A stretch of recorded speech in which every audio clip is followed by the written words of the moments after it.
Chapitre 2. Quelques points de suture. Carlyle fut le seul à garder son calme. Sa voix posée et autoritaire trahissait des siècles d'expérience aux urgences. Emmett, Rose, faites sortir Jasper. Pour une fois sérieux, Emmett acquiesça. Viens, dit-il à son jeune frère. Ce dernier, qui essayait toujours de se libérer, tordit le torse et attaqua, tout en dehors. Son regard n'exprimait plus que la folie. Pâle comme un linge, Édouard s'accroupit devant moi pour me protéger. De ses lèvres serrées s'échappa un grognement d'avertissement. Il ne respirait plus. Rosalie, dont le visage magnifique arborait une expression d'étrange satisfaction, se posta devant Jasper, et prenant soin de s'écarter de sa mâchoire, aida Emmett à l'entraîner par la baie vitrée qu'Esmé avait tirée, une main sur la bouche et le nez. « Je suis vraiment navrée, Bella, me lança-t-elle. « Laisse-moi approcher, Édouard, murmura Carlyle. Une seconde s'écoula, puis son fils hocha lentement le menton et se détendit. Son père s'agenouilla pour m'examiner mon bras. Devinant que je devais avoir l'air ahuri, je tentai de me ressaisir. « Tiens, dit Alice en tendant une serviette à Carlyle. Il la refusa en secouant la tête. « Il y a trop d'éclats de verre dans la blessure, constata-t-il. Déchirant une longue bande étroite dans la nappe blanche, il improvisa un garrot au-dessus de mon coude. L'odeur du sang me tournait le cœur et j'avais le vertige. « Veux-tu que je t'emmène à l'hôpital, Bella ?» me demanda Carlyle d'une voix douce. « Ou préfères-tu que je m'occupe de toi ici ?»« Ici, s'il vous plaît, » chuchotai-je. Un transport aux urgences et Charlie serait au courant de l'incident. « Je vais chercher ta sacoche, » annonça Alice. « Installons-nous dans la cuisine, » décréta Carlyle. Édouard me souleva sans effort, tandis que son père maintenait la pression sur mon bras. « Comment te sens-tu, Bella » s'inquiète-t-il. « Ça va, » répondis-je d'un ton raisonnablement assuré qui me fait plaisir. Édouard avait un visage de pierre. Alice était déjà sur place, la grosse trousse noire de Carlyle posée sur la table. Une lampe de bureau, petite mais puissante, avait été branchée au mur. Édouard m'assit doucement sur une chaise. Cependant que Carlyle en rapprochait une pour lui-même. Il se mit au travail sans tarder. Édouard se tenait près de moi, sur le qui-vive. « Je t'en prie, va-t'en, soupirai-je. »« Je suis capable de me contenir, protesta-t-il. Pourtant, il serrait les mâchoires et ses prunelles brûlaient sous l'intensité de la soif qui le dévorait. Je représentais une tentation bien plus forte pour lui que pour les autres collègues. Jasper acceptait. « Inutile de jouer les héros, répliquai-je. Carlyle n'a pas besoin de ton aide. Va respirer l'air frais. » Les doigts du médecin sur ma plaie m'arrachèrent une grimace de douleur. « Mieux vaudrait que tu rejoignes Jasper avant qu'il dépasse les bornes, » intervint Carlyle. « Je suis sûr qu'il s'en veut terriblement. Toi seul pourras le calmer. »« Oui, renchéris-je. Va retrouver ton frère. »« Comme ça, tu serviras à quelque chose, » ajouta Alice. Guère ravi par ce complot, Édouard plissa le fleuron. Pourtant, il finit par obtempérer et fila vers la porte de la cuisine. J'étais à peu près certaine qu'il avait retenu sa respiration depuis que je m'étais coupée. Une sensation d'engourdissement se répandit dans mon bras, et les élancements s'apaisèrent. Pour éviter de penser à la blessure et aux soins qu'on lui prodiguait, je me concentrai sur Carlyle. Il avait penché la tête et sa chevelure dorée resplendissait sous la lumière. Malgré les spasmes qui secouaient mon estomac, rien que de très habituel, j'étais déterminée à ne pas me laisser submerger par ma sensiblerie. Je n'avais plus mal à présent, n'éprouvais plus que de faibles tiraillements que je tâchais d'ignorer. Il était hors de question que je m'évanouisse. Si elle ne s'était pas tenue dans mon champ de vision, je n'aurais pas remarqué qu'Alice finissait par craquer et quittait la pièce à son tour. Un pauvre sourire contrit aux lèvres, elle s'excusa. Et voilà, soupirai-je, tout le monde est parti. Je suis drôlement douée pour faire le vide autour de moi. Ce n'est pas ta faute, me réconforta Carlyle en riant doucement. Ça aurait pu arriver à n'importe qui. En effet, sauf que je n'ai quand même une fâcheuse tendance à provoquer de telles situations. Il rit d'air chef. Sa sérénité était d'autant plus surprenante au regard de la réaction des autres. Il n'y avait aucune trace d'anxiété sur son visage. Il s'affairait rapide et sûr de lui. Seuls les tintements de bouts de cristal qui tombaient l'un après l'autre sur la table rompaient le souffle mesuré de nos respirations. « Comment y arrivez-vous » demandai-je. « Même Alice et Esmé. » Je m'interrompis. Bien que toute la famille, prenant exemple sur lui, eût renoncé au traditionnel régime alimentaire des vampires, il était le seul à résister sans mal à l'odeur tentatrice de son sang. L'exploit était sans doute beaucoup plus difficile à accomplir que ce que sa décontraction laissait deviner. « Les années de pratique, répondit-il. Je ne sens presque plus rien maintenant. Serait-ce plus dur si vous cessiez de fréquenter l'hôpital pendant longtemps ?» Il haussa les épaules indécis. « Peut-être. Je n'ai jamais eu besoin de vacances plongées. J'aime trop travailler. » Gling, gling, gling. Le nombre de morceaux de verre qui s'étaient logés dans ma chair m'étonnait, et je fus tenté de jeter un coup d'œil sur la pile qui s'entassait, histoire d'en vérifier l'importance.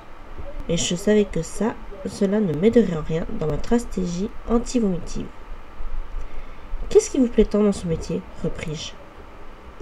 J'étais en effet curieuse de l'apprendre, car la signification des années de lutte et de déni m'échappait.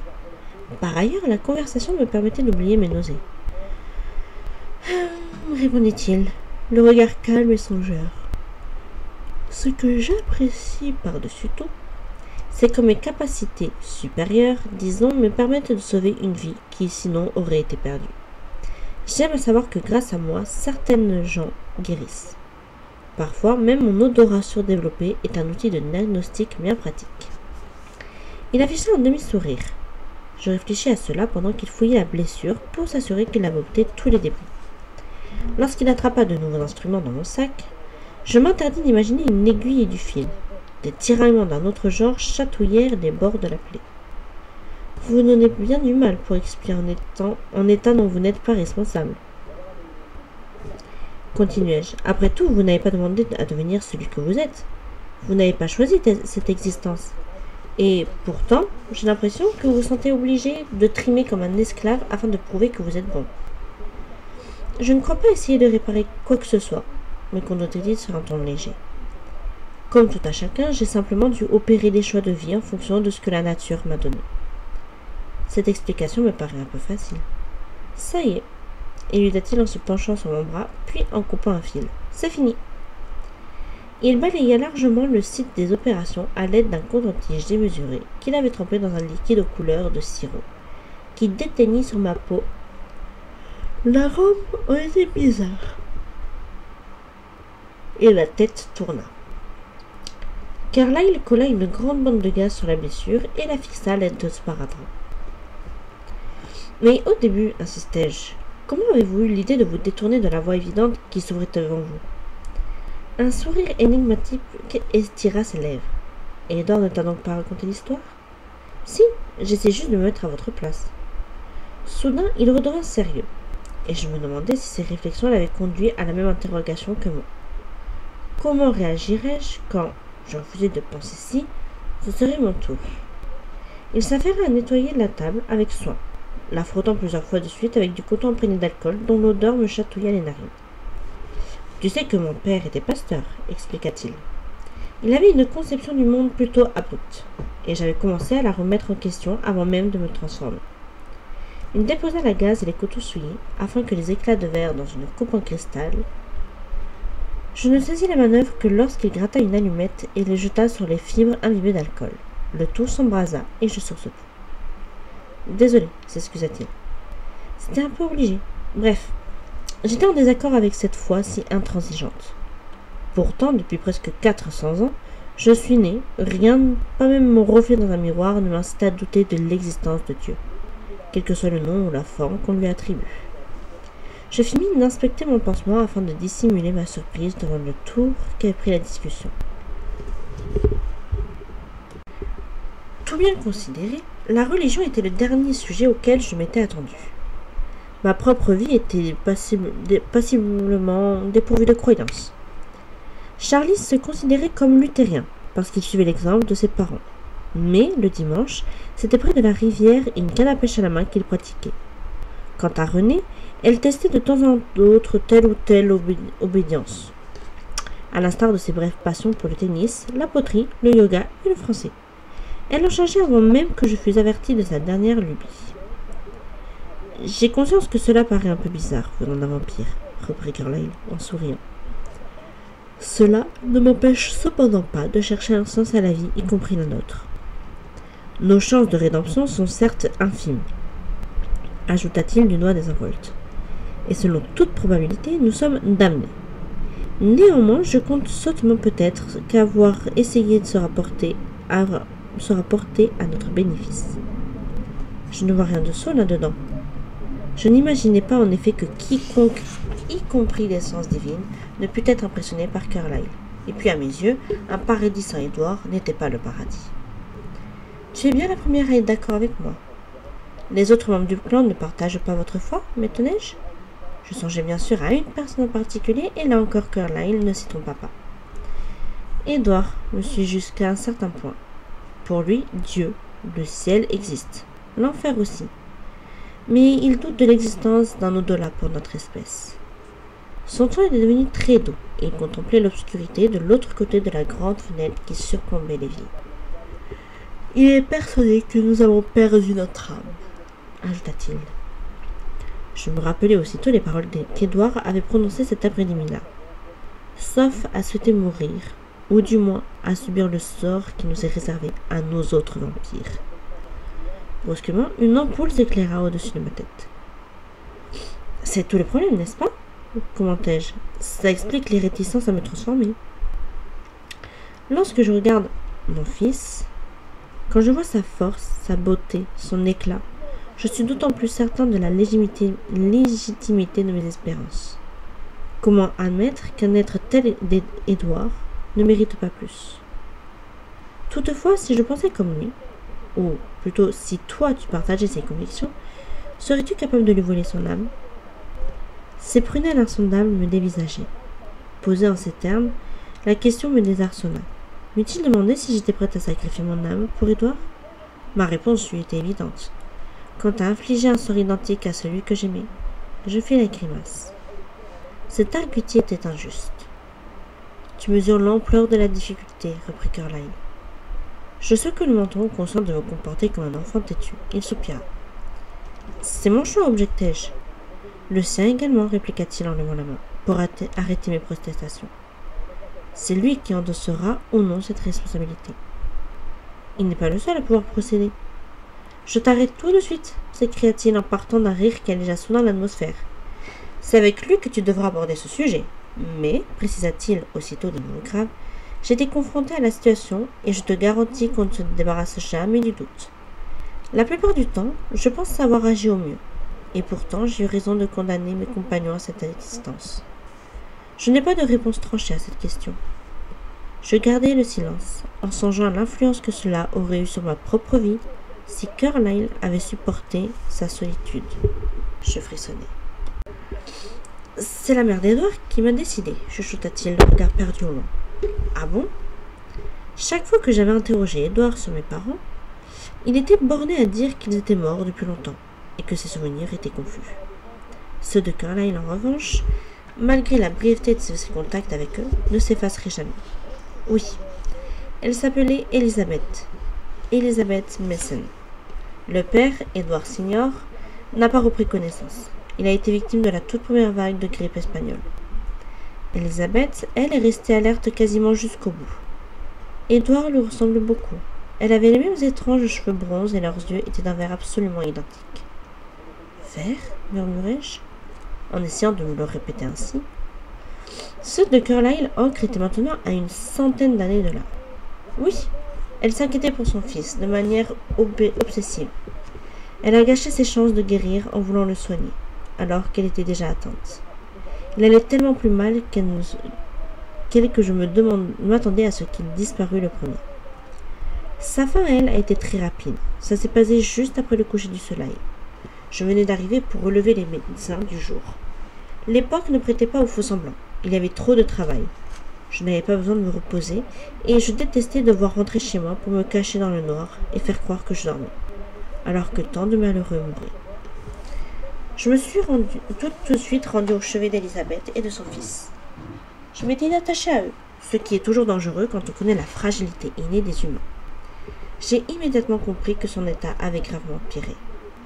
La température qui s'était emparée d'elle ne retombait pas, et elle n'avait plus la force physique de se battre. Pourtant, elle n'avait pas l'air faible lorsqu'elle m'a atosé de son lit. « Sauvez-le » m'a-t-elle ordonné d'une voix rauque, la seule que sa gorge réussit à émettre désormais. Je m'y efforcerai, ai-je promis en lui prenant la main. La fièvre qui la dévorait était si brûlante qu'elle ne s'est sans doute pas rendue compte à quel point ma propre peau était anormalement glacée. Pour elle, tout devait paraître froid. Je l'exige, a-t-elle insisté, en serrant mes doigts avec une telle force que je me suis demandé si elle n'allait pas finalement surmonter la crise. Ses iris étaient durs comme des pierres. 2 émeraudes. Vous devez faire tout ce qui est en votre pouvoir. Vous devez faire pour mon Édouard ce que les autres sont incapables de faire. J'ai eu peur. Elle me scrutait d'un regard perçant et l'espace d'un instant, j'eus la certitude qu'elle avait deviné mon secret. Puis, la température a eu raison d'elle et elle a sombré dans un coma irréversible. Elle est morte quelques heures après avoir exprimé son souhait. J'avais passé des décennies à envisager de me créer un compagnon. Rien qu'une deuxième créature qui serait à même de me connaître vraiment, au-delà de l'image que je donnais de moi. Cependant, il me semblait injustifiable d'infliger à autrui ce dont j'avais été victime moi-même. Édouard était à l'agonie. Il était évident qu'il n'en avait plus que pour quelques heures. À côté de lui gisait sa mère. Étrangement, la mort n'avait pas apaisé ses traits. Carlyle revivait la scène. Le siècle écoulé entre-temps n'avait pas brouillé sa mémoire. Et moi aussi je voyais tout ce que ces paroles évoquaient. Le désespoir planant sur l'hôpital, la présence au présent de la mort, Édouard en proie de la fièvre et que la vie fuyait à chaque nouvelle minute. Je tressaillis et m'obligeai à chasser ces images de mon esprit. Les mots d'Elisabeth résonnaient en moi. Comment avait-elle deviné ce dont j'étais capable? Comment pouvait-elle désirer un tel sort pour son fils? J'ai contemplé Édouard. La maladie n'avait rien à enlever à sa beauté, ni à la pureté et à la bonté qu'exprimaient ses traits. Il avait le visage que j'aurais souhaité à mon enfant. Après tant d'années d'indécision, j'ai suivi une impulsion tout bêtement. J'ai d'abord emmené sa mère à la morgue, puis suis revenu le chercher. Personne n'a remarqué qu'il respirait encore. Il n'y avait pas assez de mains ni assez d'yeux pour satisfaire aux besoins de la moitié des patients. La morgue était vide, de vivants en tout cas. J'ai volé Édouard et me suis sauvé par la porte de derrière, empruntant les toits pour regagner ma maison. J'ignorais comment procéder. J'ai choisi d'administrer les mêmes blessures que celles dont j'avais souffert des siècles auparavant à Londres. Plus tard, je m'en suis voulu. Cela était bien plus douloureux et long que nécessaire. Mais je n'ai pas regretté mon geste. Je n'ai jamais déploré d'avoir sauvé Édouard. Carlyle secoua la tête, revint au présent. « Je vais te ramener chez toi, conclut-il en me souriant. « Je m'en occupe, intervint Édouard qui surgit du sein obscur. Par rapport à d'habitude, il marchait lentement. Son visage lisse n'exprimait rien. Même si ses prunelles trahissaient une sorte de malaise qu'il s'efforçait de cacher, je frémis. « J'aime autant que ce soit Carlyle, objectai-je. Je baissai les yeux sur ma chemise. Le coton bleu clair était humide et taché de sang. Une épaisse croûte rosâtre recouvrait mon épaule droite. « Je vais bien, affirma Édouard d'une voix dénuée d'émotion. Il faut que tu te changes. Charlie risque d'avoir une crise cardiaque s'il te voit dans cet état. Je prévenais Alice. Il ressortit de la cuisine. Il est bouleversé, remarquai-je, en regardant Carlyle avec anxiété. Oui. Il s'est produit ce soir exactement ce qu'il craignait le plus. Tu as couru un danger réel, à cause de ce que nous sommes. Il n'y est pour rien. Toi non plus. Je me détournai de ses beaux yeux bleus pleins de sagesse. Je ne pouvais pas être d'accord avec lui à ce sujet. M'offrant sa main, il m'aida à me relever, et je le suivis dans le salon. Esme y était revenue et lavait le plancher à l'endroit où j'étais tombé. Un grand renfort d'eau de javel pure, à en juger par l'odeur. « Laissez-moi faire, Esme, proposai-je en rougissant. « J'ai terminé, répondit-elle avec un sourire. « Comment te sens-tu ?»« Ça va, Carlyle court plus vite que son ombre. » Le couple rigola. À cet instant, Édouard et Alice franchirent la baie vitrée. Elle se précipita vers moi, mais lui resta en retrait, son expression toujours aussi énigmatique. « Viens, me lança Alice, je vais te trouver une tenue moins macabre. » Elle dénicha une chemise appartenant à Esme, dont la couleur était proche de la mienne. Charlie ne s'apercevrait de rien, j'en étais sûre. Le pansement blanc sur mon bras parut moins sérieux après une toilette rapide. « Alice, chuchotai-je alors que celle-ci se dirigeait vers la porte. « Oui. » C'est grave. Je ne savais pas trop si nos murmures étaient peine perdue. Bien que nous fussions à l'étage, Edward nous entendait peut-être. Je n'en ai aucune idée pour le moment, répondit-elle. Dans quel état est Jasper? Il se sent super coupable, soupira-t-elle. Cela représente un tel défi pour lui, il déteste montrer ses faiblesses. Il n'est pas responsable. Dis-lui que je lui en veux pas. Pas du tout, d'accord? Compte sur moi. Edward m'attendait devant l'entrée. Dès qu'il me vit au bas de l'escalier, il ouvrit le battant sans un mot. N'oublie pas tes affaires, s'exclama Alice alors que je m'approchais avec précaution de son frère.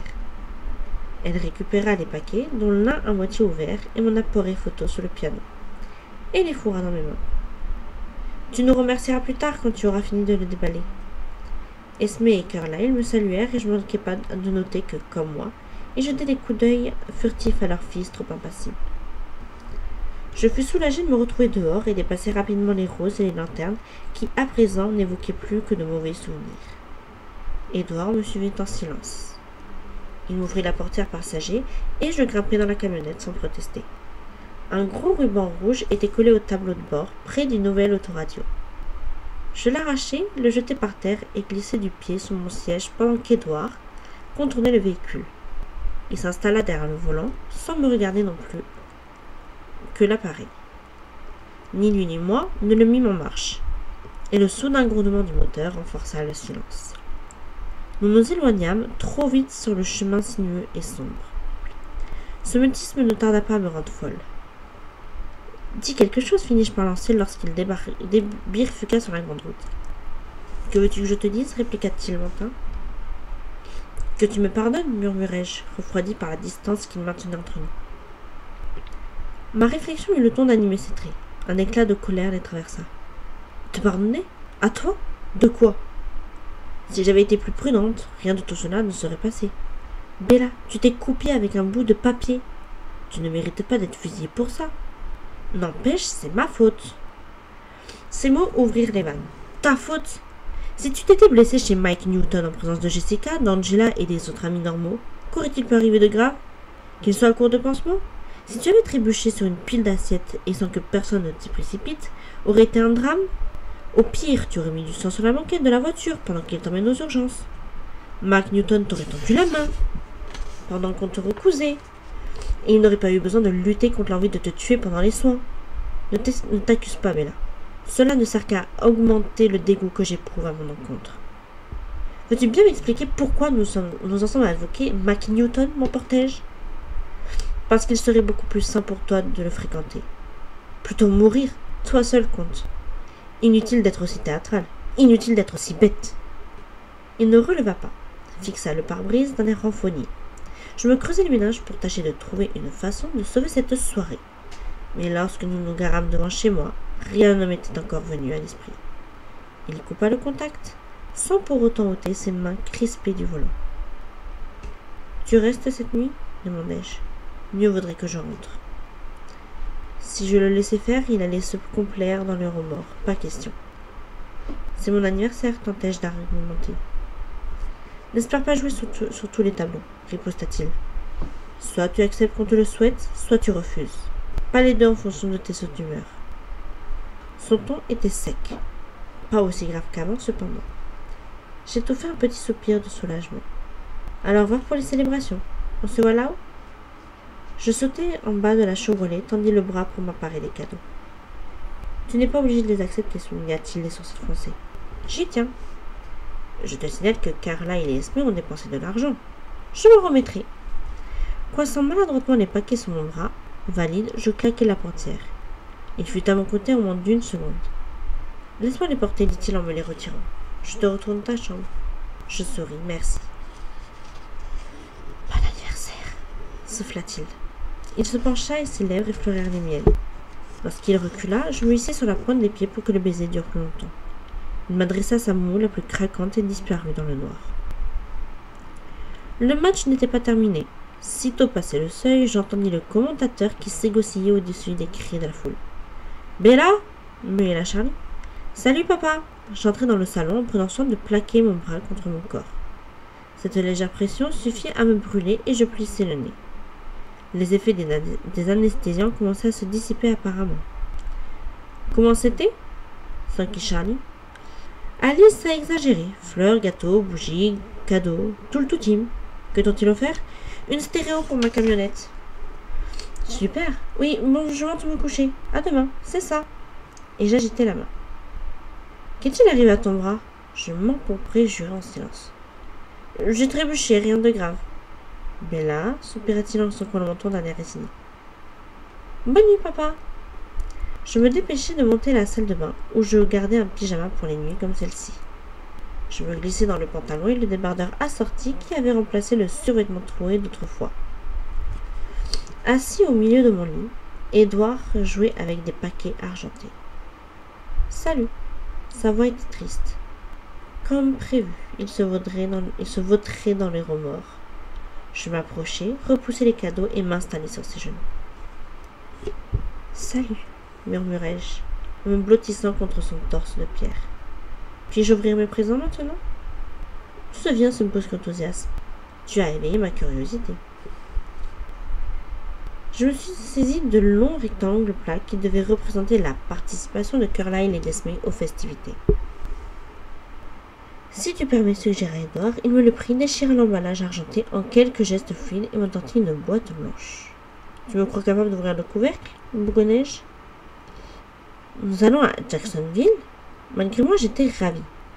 2 billets d'avion, un pour lui, un pour moi. C'est l'idée. Je n'en reviens pas, René ne va plus se tenir. Tu es sûr que ça ne t'embête pas? Il fait grand soleil là-bas, tu devras rester à l'intérieur toute la journée. Ne t'inquiète pas, j'y arriverai. Si j'avais deviné que tu réagirais aussi bien, je t'aurais obligé à l'ouvrir dans Carlyle et Esmé. J'avais peur que tu protestes. Naturellement, c'est beaucoup trop, mais comme tu seras avec moi, tu me donnes des regrets de ne pas avoir dépensé d'argent. Je ne savais pas qu'il t'arrivait de te montrer raisonnable. Écartant les billets, je voulus m'emparer de son présent, soudain très désireuse de voir ce qu'il m'avait offert. Une fois encore, il le déballa à la place, puis passa un boîtier en plastique transparent qui contenait un disque dénué de titres. « Qu'est-ce que c'est » demandai-je perplexe. Sans répondre, il sortit le CD et le glissa dans l'appareil posé sur la table de nuit. Il appuya sur la touche « Play » et nous attendîmes en silence que la musique commence. Éberlué, j'entendis résonner les premiers accords. Lui guettait ma réaction. J'étais bouche bée. Les larmes montèrent aux yeux, je les essuyai avant qu'il déporte. « Tu as mal au bras » s'inquiéta-t-il. « Non, ce n'est pas ça. Oh, Édouard, c'est si beau. Tu aurais pu trouver mieux. C'est merveilleux. » Je me tus pour réjouir de la mélodie, la sienne, celle qu'il avait composée, ma berceuse. Je me suis dit que tu n'accepterais pas que j'achète un piano pour te la jouer ici, expliqua-t-il. Et tu as eu raison. Comment te sens-tu? Très bien.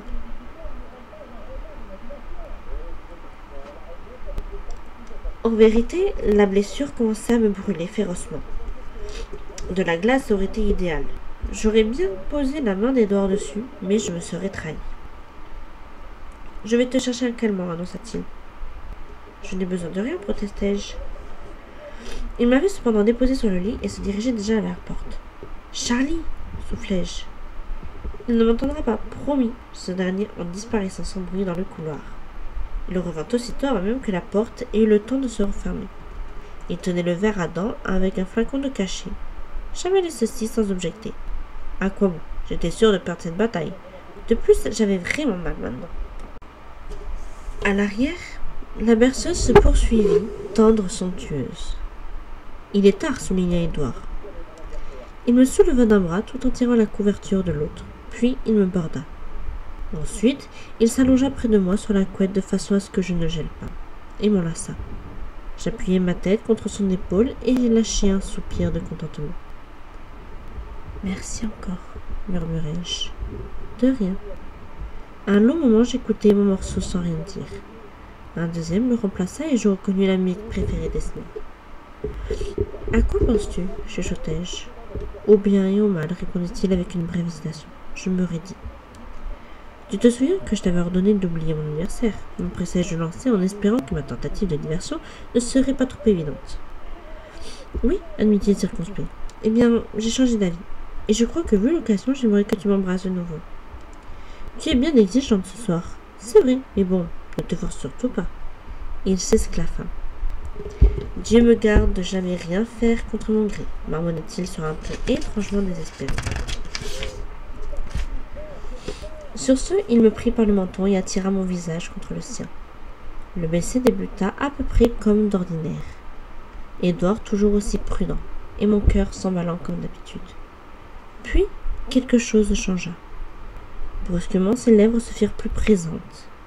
Sa main libre fourracha dans ma chevelure en maintenant ma tête fermement place. Et alors que de mon côté j'ébouriffais également ses cheveux, et franchissais sans aucun doute la limite imposée par la sagesse, pour une fois, il ne m'en empêcha pas. Son corps avait beau être glacé, je me pressai contre lui avec avidité. Lorsqu'il interrompit le baiser, ce fut abrupt. Il me repoussa doucement mais fermement. Je retombai sur l'oreiller, haletant en proie au vertige. Quelque chose titillait ma mémoire. Fugitif, flou. Désolé, murmura-t-il hors d'haleine lui aussi. C'était déraisonnable. Ça m'est complètement égal, affirmai-je essoufflé. Tâche de dormir, Bella. Non, je veux que tu m'embrasses encore. Tu surestimes mes capacités à me contrôler. Qu'est-ce qui t'attire le plus, mon sang ou mon corps, le défiai-je. C'est du pareil au même, répondit-il en souriant malgré lui. Et maintenant, ajouta-t-il en redevenant sérieux, si tu cessais de jouer avec le feu et tu dormais, hein? D'accord, cédai-je en me nichant près de lui. J'étais épuisé de bien des façons, la journée avait été longue. Pourtant, je n'étais nullement soulagé qu'elle se terminât. Presque comme si je pressentais que le lendemain serait pire. Prémonition idiote, il ne pouvait avoir de plus horrible que les heures qui venaient de s'écouler. Ça devait être juste le contre-coup des événements, songeai-je. Mine de rien, je glissai mon bras blessé contre son épaule, comptant que sa peau fraîche apaisera la brûlure de la mienne. J'en fus tout de suite soulagé. Je sommeillais à moitié lorsque le souvenir que le baiser avait veillé s'imposa en moi. Au printemps dernier, lorsqu'il m'avait laissé pour tenter d'arrêter James, Édouard m'avait quitté en m'embrassant, ni lui ni moi ne sachant quand ou si nous nous reverrions. Ce baiser avait eu la même saveur, presque douloureuse que celui que nous venons d'échanger. C'est en grelottant que je perdis connaissance, comme si déjà je sombrais dans un cauchemar.